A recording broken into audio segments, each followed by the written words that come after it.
Good afternoon, everyone. Today we're going to discuss about the lesson 4, which is the political self and being a Filipino. The specific learning outcomes in lesson 4. At the end of this lesson, you should able to develop a Filipino identity, identify the Filipino values and traits, and reflect on your selfhood in relation to your national identity. Abstraction. What makes a Filipino a genuine Filipino? So the thought of being a genuine Filipino is just a concept to unite various people under the nation of the Philippines.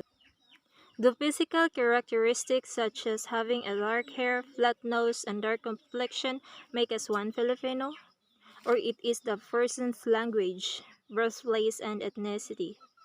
If you were introduce yourself as Filipino to a person to another nationality and he or she asked, "Who are Filipinos?"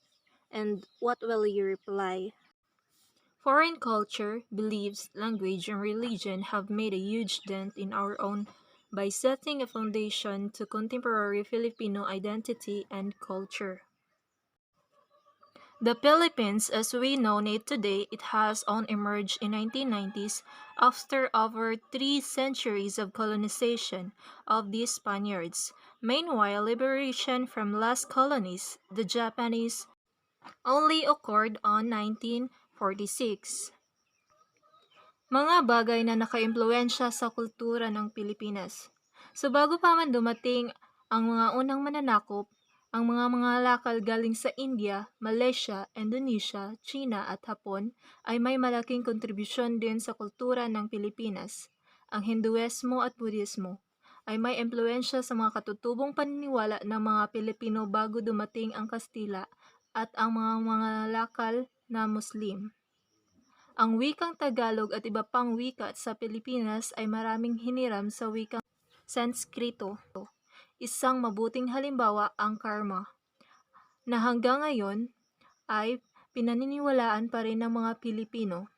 Maraming mga pamahiin, hiniram na salita at pagkain tulad ng pansit, siopaw at iba pa ay minana sa mga lakal na Chino. To date, colonial mentality remains an issue. Given the wide discrepancy between the liberation period and today's time, would it be safe to say that Filipinos have truly developed an identity of their own? Or are we still living the shadow of colonial friends? In this chapter, we will learn that individual race, ethnicity, and physical characteristics are not just the only factors that make a person's national identity, but also the values and traits are also important indicators that set apart one nationality from the others. These values and traits may not always be a positive thing, but being able to identify oneself apart from the other nationalities and point out weaknesses and mistakes paired with unity and commitment make progress a possibility. So through common goals, principles, and values of its people, a nation empower itself. Filipinos are often referenced to globally renowned personalities who made Filipinos recognized around the world through their expertise. So like Manny Pacquiao, he is known for pambansang kamao because of his talent and skill in boxing, as well as Leah Salonga because of her magical voice in singing. However, being a Filipino is far more than just being related to these notable figures. Independence Day and Buwan ng Wika celebration prompt us to go back to our roots and reflect on the question, who is a Filipino? Ang Independence Day ay isinasagawa taon-taon para ipagdiriwang ang kalayaan ng mga Pilipino mula sa Espanya. Gayun din ang Buwan ng Wika.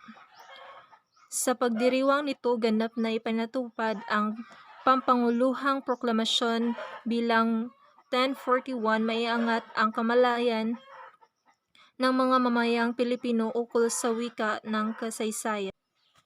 Who is a Filipino? So technically, according to the 1988 Philippine Constitution, Filipino citizens are those whose fathers and mothers are citizens of the Philippines. Those born before January 17, 1973 of Philippine mothers who elect Philippine citizenship upon reaching the age of majority. And those who are naturalized in accordance with the law. Citizenship is not the only marker of being a Filipino.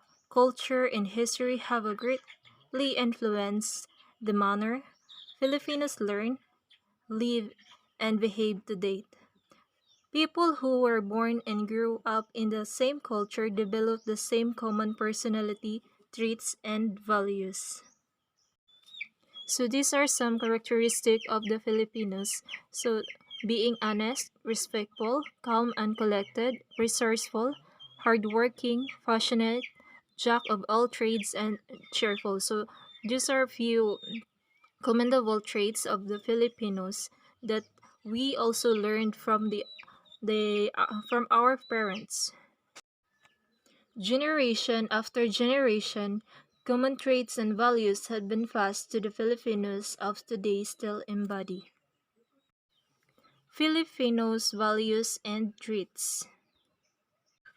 Philippines is a lush island paradise famous for its grandiose mountain views, pristine beaches, and rich and diverse culture changing from province to province.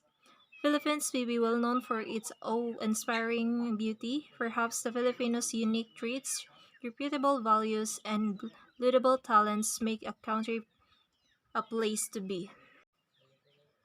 Tourists who have visited the Philippines can never forget the big and bright smiles that greeted them, the colorful and loud jeepneys, the common Filipino phrases such as mabuhay and salamat, and habits such as saying po and opo to the elders. So, leaving shoes or slippers at the front door before entering the house, and the importunate asking of kumain ka na ba? Meaning, have you eaten yet? Indeed, it's a marvel to experience these unique traits of the Filipinos firsthand. Few of these traits are as follows.